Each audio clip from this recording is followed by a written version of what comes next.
Sitting in calc class the other day, my teacher came up to me and had gazed at my summer packet and what had become to be. Miss Bond spoke up, said, "Leave this problem alone." She could tell right away I had calc in my bones. Calc in my bones. Calc in my bones. Calc.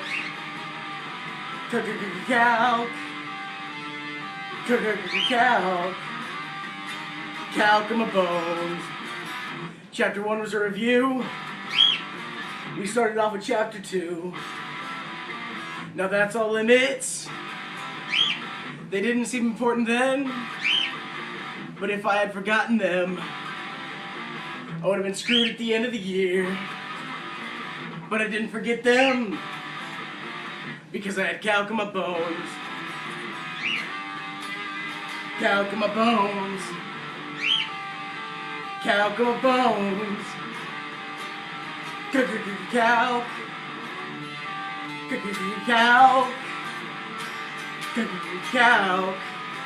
Calc in my bones. Next to Chapter 3. That's all derivatives. The instantaneous rate of change. With polynomials, bring down the exponent in front of the variable, then subtract 1 from the exponent. The most difficult to remember, the quotient rule. Just remember, low, d high, minus ID low, over, the square of what's below.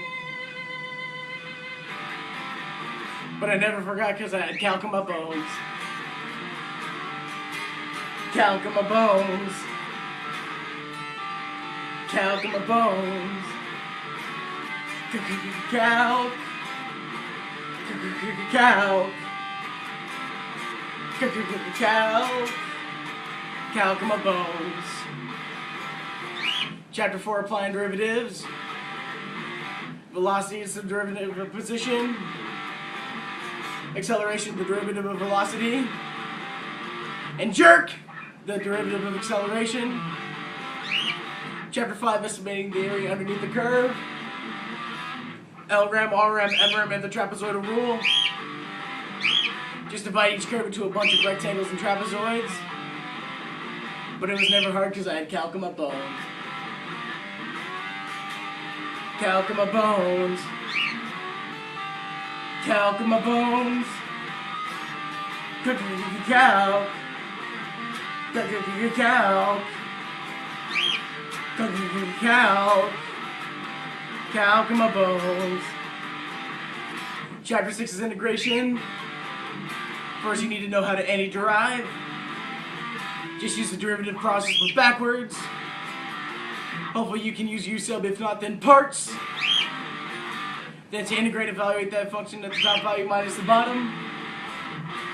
Subfields are easy, not as much as Euler's method. We drew a bunch of cool lines that represented slope because I have calc in my bones. Calc in my bones.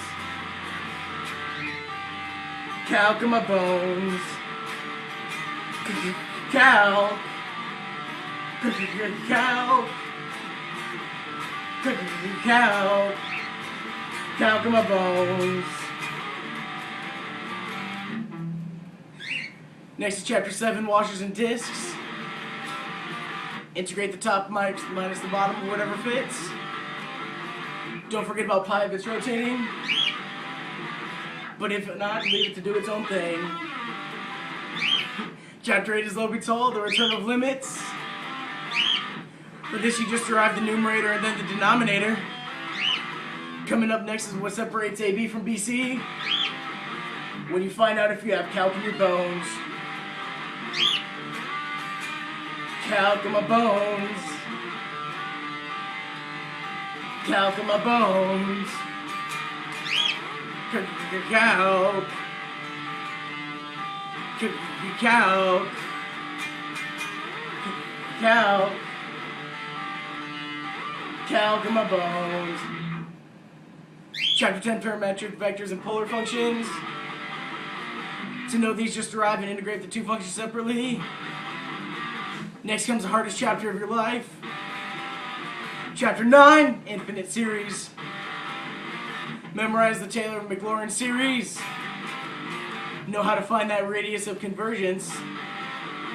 Use that ratio test in power series.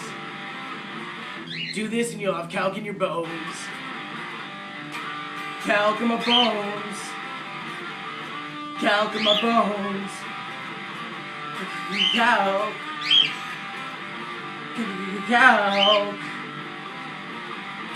Calc. Calc in my bones.